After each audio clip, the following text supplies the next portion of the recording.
Au nom du Père et du Fils et du Saint-Esprit, Amen. Esprit Saint, dispose notre cœur à l'écoute de la parole de Dieu et donne-nous le discernement afin que nous soyons le nouveau témoin du Christ ressuscité. Amen. Évangile de Jésus-Christ selon saint Luc.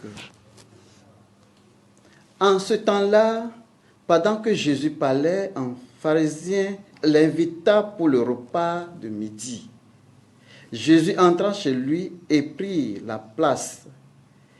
Le pharisien fut étonné en voyant qu'il n'a pas fait d'abord l'ablution précédant le repas. Le Seigneur lui dit: bien sûr, vous les pharisiens, vous purifiez l'extérieur de la coupe et du plat, mais à l'intérieur de vous-même, vous êtes remplis de cupidité et de méchanceté. Insensé.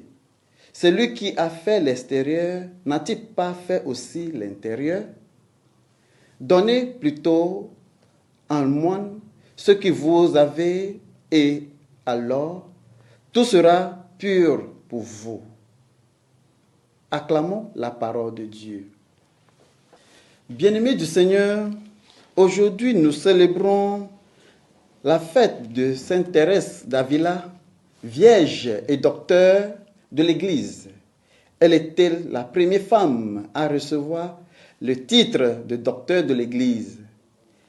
Il est une mystique casselienne, donc il s'écrit trace un chemin sûr à ceux qui veulent progresser dans la prière et la perfection chrétienne. Dans l'évangile d'aujourd'hui, nous avons entendu que Jésus faisait référence à la spiritualité et à la beauté intérieure de la personne. N'importe à quel point l'extérieur est organisé ou propre, l'intérieur d'une personne et ses bonnes actions sont tout ce qui compte. Cette diction parle d'être propre à l'intérieur comme l'extérieur.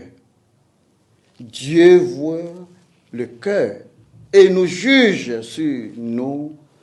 Essayons d'être et comprendre qu'une grande partie de la misère et même du péché de chacun a à voir avec faiblesse humaine. Donc nous héritions tout à la naissance et que nous accumulions au cours de notre vie. À l'époque de Jésus, l'observation de la loi est strictement suivie, car les pharisiens sont le chef religieux qui fixe les règles. Alors, Jésus, qui ne prend pas les règles au pied de la lettre, mais qui observe le sens sous-jacent de la tradition. Nous connaissons le dicton: ne juge pas un livre à sa couverture, et tout ce qui brille n'est pas or.